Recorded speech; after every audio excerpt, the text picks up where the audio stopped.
1 বছরে আমরা আওয়ামী লীগের কিছুই করতে পারি নাই, এদের কিছুই আমরা একটা পশমও ছিঁড়তে পারি নাই 1 বছরে। এই 1 বছরে গরম যখন আমরা রুটি ভাজতে পারলাম না, গরম তাওয়াতে যখন আমরা তাদেরকে পুরাতে পারলাম না, এখন তো তাওয়া ঠান্ডা হয়ে গেছে। এই ঠান্ডা তাওয়াতে শোয়া রাখলে এখন আর কাবাব হবে না, এখন আপনার হাত পুড়বে, আমাদের হাত পুড়বে। কাছেই শেখ হাসিনা তো আসতেছে, দেখাই যাচ্ছে, কামিং, ভেরি সুন কামিং। এই সুনটা অবশ্য আমার কথা আমি শুনেছি, শিখেছি ডক্টর ইউনূস সাহেবের কথা, খুবই তাড়াতাড়ি নির্বাচন দিয়ে দেব, ওই এর আগে ওর আগে দিয়ে দিবে। তাই আমিও বলতেছি খুবই তাড়াতাড়ি শেখ হাসিনা ক্ষমতায় চলে আসবে, রাষ্ট্রে চলে আসবে। এই রাস্তাটা আমরাই বানাচ্ছি, আমরাই ইউনূসের পক্ষে লোকেরা, ডক্টর ইউনূস সাহেবের আপনজনরা, চারপাশে যারা ওনার স্তুতি গাচ্ছে, তারাই শেখ হাসিনাকে প্রত্যাবর্তন করার রাস্তা, হাইওয়ে তৈরি করে দিচ্ছে, প্রশস্ত করে দিচ্ছে। এবং এবার আমার মনে হয় শেখ হাসিনার পিছনে এবার বোধ আমেরিকানরাও থাকবে, আমেরিকান রিপাবলিকানরা থাকবে।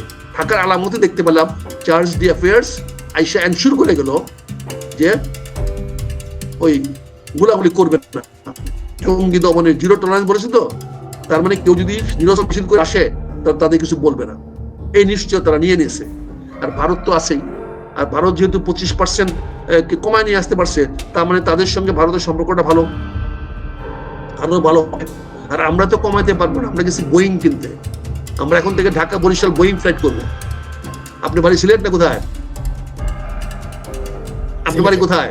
সিলেটে। আমি আশা করতেছি সিলেটে, আগামীতে শুধু সিলেটে বোয়িং যাবে না, আমরা চিন্তা করছি আমাদের হাওড়ে হেলিপ্যাড প্লেনের এয়ারপোর্ট বানায়া আমরা হাওড়ে এখন বোয়িং দিয়ে যাবে। কারণ 35টা বোয়িং কিনলে পরে আমরা চালাবো কোথায় বলেন? বিমানে চালাতে পারি না, এই লক্ষ্য যখন চালাতে পারি না, এই বোয়িং দিয়ে মেনটেন্স করবো কেমনে বলেন? এয়ারপোর্ট কোথায় রাখবো? 35টা বোয়িং, এটা যে ফালতু গল্প, এটা আমেরিকানো বুঝে না, আমেরিকানো জানে না যে 35টা বোয়িং কেনার মতো টাকা আরো 35 বছরে 350 বছর বাংলাদেশে হবে কিনা, এটাই তো অনেকে সন্দেহ পোষণ করে। 35টা বোয়িং কিনে ফেলবেন, আরে একটু বলেন না ভাই, 1-2টা কিনতে পারি বা কিছু ভাড়া নিতে পারি আপনাদের কাছ থেকে বোয়িং, বাস্তব সম্মত কথা বলেন। আপনি ভারতে আমেরিকাতে গম নিয়ে আসবেন, 1 কেজি গমের দাম যেখানে 1 পাউন্ড $1, সেখানে ক্যারিং করে $3.5। আপনি কি করবেন? এই গম এনে কারে খাওয়াবেন বলেন? 1 কেজি গমের freight charge from any port, Chicago থেকে চিটাং আসতে $3.5। $3.5 কেজিতে গম পরিবহন করে আইসা $3.5 মানে কি প্রায় 400 টাকা। 400 টাকা দিয়ে গম খাওয়াবেন, গমের রুটি খাওয়াবেন আমাদেরকে বলেন? আপনি কোথায় বলতেছেন বলেন? আপনি তুলা নিয়ে আসবেন, এই তুলার কাপড়ে অর্ডার তারা যদি না দেয় তাহলে ফ্রেট চার্জ দিতে পারবেন? বাংলাদেশকে ফ্রেট দেওয়ার জন্য, সস্তা দেওয়ার জন্য আমেরিকানরা 3টা প্রোগ্রাম করেছিল। একটা PL480 তে তারা বলতো যে তুমি ট্রান্সপোর্টেশন তোমার, গম আমার ফ্রি।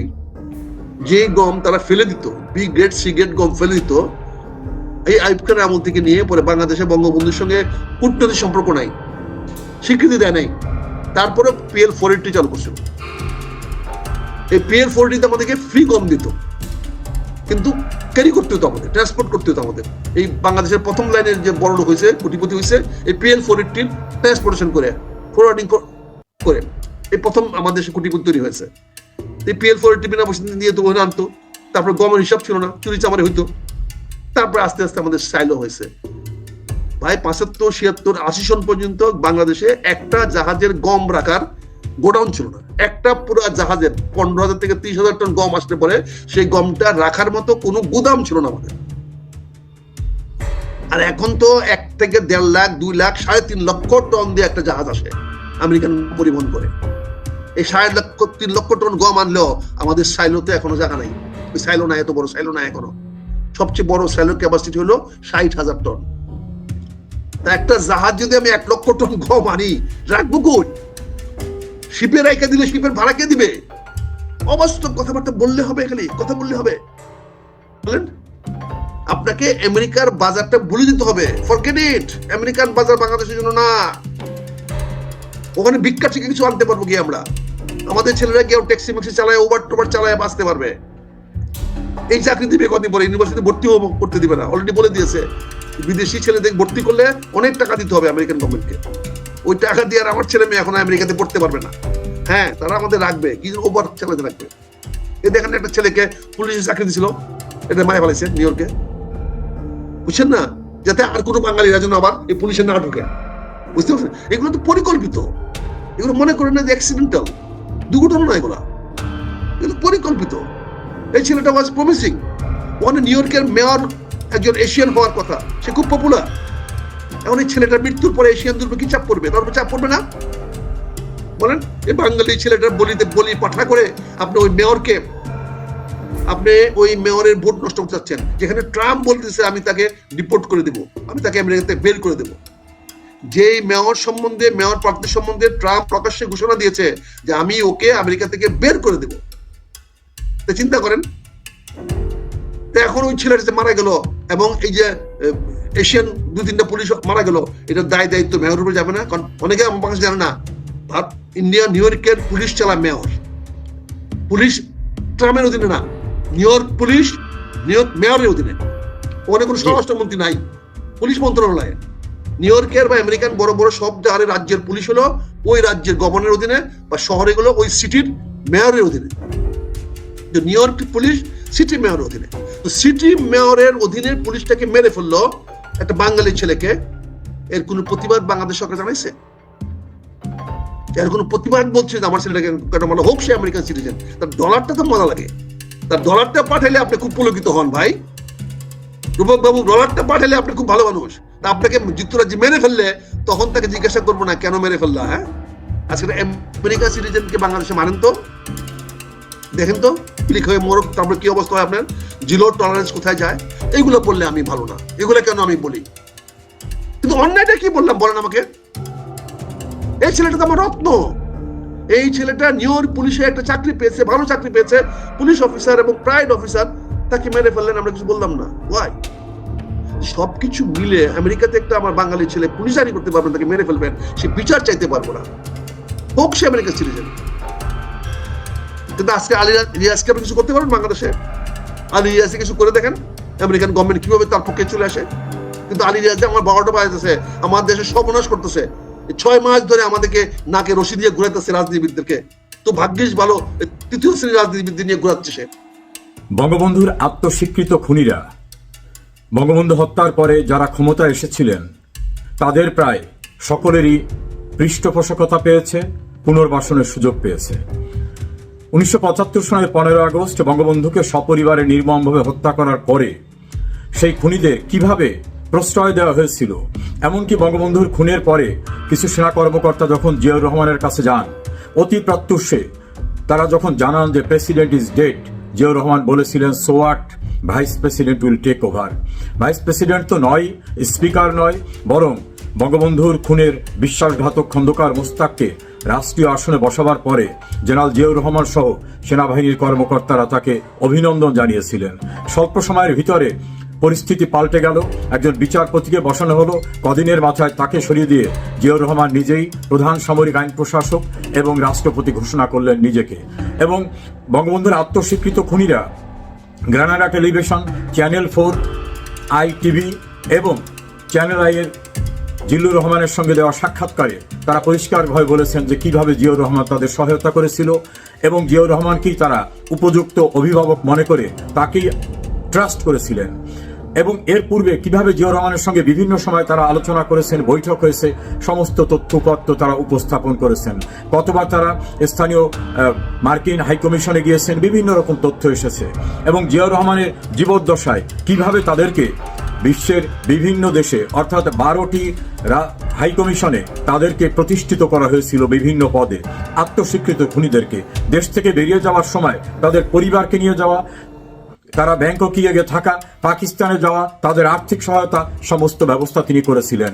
এবং বঙ্গবন্ধুর হত্যাকাণ্ডের সঙ্গে তার সম্পৃক্ততার যে তথ্যপত্র, লিপসুল সহ বিভিন্ন লেখকের লেখায় এবং কোর্টে যে সকল সাক্ষী এসেছে তার ভিতর থেকে যেটা এসেছে, এমনকি কর্নেল রশিদের স্ত্রী জোবায়দা রশিদের যে স্টেটমেন্ট কোর্টে, সেই স্টেটমেন্টের ভিতরে সেটা পরিষ্কার হয়েছিল। জিয়াউর রহমানের হত্যাকাণ্ডের পরে এরশাদ ক্ষমতায় আসলে এরশাদ সাহেবও তখন বঙ্গবন্ধুর আত্মস্বীকৃত খুনিদেরকে দেশে আসতে দেন এবং তাদের দুইটি পার্টি করতে দেন। একটি পার্টির নাম ছিল ফ্রিডম পার্টি, কর্নেল ফারুক এবং রশিদের নেতৃত্বে। আর একটি পার্টির নাম ছিল প্রগতিশীল গণতান্ত্রিক শক্তি, কর্নেল শাহরিয়ার রশিদের নেতৃত্বে। এই বঙ্গবন্ধুর আত্মস্বীকৃত খুনিদের এই দুইটি পার্টিকে রাষ্ট্রীয়ভাবে বিভিন্ন পৃষ্ঠপোষকতা দেওয়া হয়েছিল। শেখ হাসিনা দেশে ফেরার পরে তাকে হত্যা করার জন্য ফ্রিডম পার্টি বিভিন্ন প্রক্রিয়া চালায়। এমনকি বঙ্গবন্ধু ভবনে বাইরের থেকে ব্রাশ ফায়ার করে বঙ্গবন্ধু ভবন ভেদ হয়ে মোহাম্মদপুরে গিয়েও অনেকের মৃত্যু হয়েছিল। এবং দুর্ভাগ্য হলো বঙ্গবন্ধুর হত্যাকাণ্ডের দিনে সেটাকে নাজাত দিবস ঘোষণা করেছিল একটি মহল।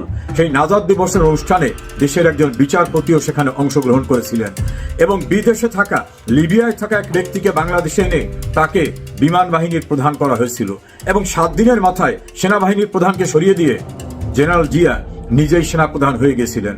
এরশাদ সাহেব বঙ্গবন্ধুর খুনিদেরকে বিভিন্ন প্রতিষ্ঠিত শুধু করেন নাই, বঙ্গবন্ধুর খুনিদেরকে তার দলে আশ্রয় দিয়েছিলেন। শাহ মোয়াজ্জেম হোসেন সহ অনেকেই যারা বঙ্গবন্ধু এবং জেল হত্যার সঙ্গে জড়িত তাদেরকে দলে আনা, তাদেরকে মন্ত্রিত্ব দেওয়া, বিভিন্নভাবে পুনর্বাসন করেছিলেন। পরবর্তীতে বেগম খালেদা জিয়া রাষ্ট্র ক্ষমতা আসার পরেও বঙ্গবন্ধুর খুনিরা পুনর্বাসিত হয়। 1996 সালে ভোটারবিহীন 15 ফেব্রুয়ারির নির্বাচনে জাতীয় সংসদে বিরোধী দলীয় নেতার আসনে বসানো হয়েছিল বঙ্গবন্ধুর আত্মস্বীকৃত খুনি কর্নেল রশিদকে। এবং একজন খুনি পররাষ্ট্র মন্ত্রণালয়ে তার চাকরি ন্যস্ত হয়েছিল, তিনি মারা যান। তারপরেও তাকে বেগম খালেদা জিয়ার আমলে প্রমোশন এবং আর্থিক সকল সুযোগ সুবিধা দেওয়া হয়। এভাবে জিয়াউর রহমান, জেনারেল এরশাদ এবং খালেদা জিয়ার সময়ে বঙ্গবন্ধুর খুনিরা রাজনৈতিকভাবে, অর্থনৈতিকভাবে, প্রশাসনে প্রতিষ্ঠা লাভ করে এবং চূড়ান্ত কফিনে পেরেক মেরে দেওয়া হয়। খুনি মোস্তাক 1975 সালের 26 সেপ্টেম্বর ইন্ডেমনিটি অর্ডিন্যান্স জারি করেছিলেন খুনিদের এবং অপকর্ম করা, অবৈধ ক্ষমতা দখল করার ঘটনাকে বৈধতা দেওয়ার জন্য। সেটা আইন ছিল না। জিয়াউর রহমান যখন তার সাজানো পার্লামেন্ট তৈরি করলেন 1979 সালের 6 এপ্রিল পার্লামেন্টে বিল উত্থাপন করা হয়। সেই বিলের বিরোধিতা করেছিলেন মিজানুর রহমান চৌধুরী, সুধাংশেখর হালদার এবং সুরঞ্জিত সেনগুপ্ত, আসাদুজ্জামান। সেদিন সংখ্যাগরিষ্ঠতার বড়াই দেখিয়ে বঙ্গবন্ধুর খুনিদের রক্ষা করার জন্য এবং অবৈধভাবে ক্ষমতা দখল করে সেই ক্ষমতাকে চিরস্থায়ী করার জন্য এবং বৈধতা দেওয়ার জন্য জিয়াউর রহমান সংবিধান সংশোধন করেন, যেটাকে পপুলারলি বলা হয় সংবিধানের 5ম সংশোধনী। তার ভিতর থেকে 1975 সালের 16 অগস্ট থেকে শুরু করে 1989 সালের 5 এপ্রিল পর্যন্ত সংগঠিত সকল ঘটনায় দায় মুক্তি দেওয়া হয় এবং বলা হয় যে এই সময় ঘটনাটা ঘটানো হয়েছে তার কোনো আইনগত বিষয় চ্যালেঞ্জ করা যাবে না, তাদেরকে কোশ্চেন করা যাবে না, তাদের দায়বদ্ধ করা যাবে না। অর্থাৎ জিয়াউর রহমান যে অবৈধভাবে ক্ষমতা দখল করলেন, খুনিরা যে খুন করলো, তাদেরকে মাফ করে দেওয়া হলো, কোনো প্রশ্ন করা যাবে না। এভাবে ইন্ডেমনিটি অর্ডিন্যান্সকে আইনে পরিণত করা হয়।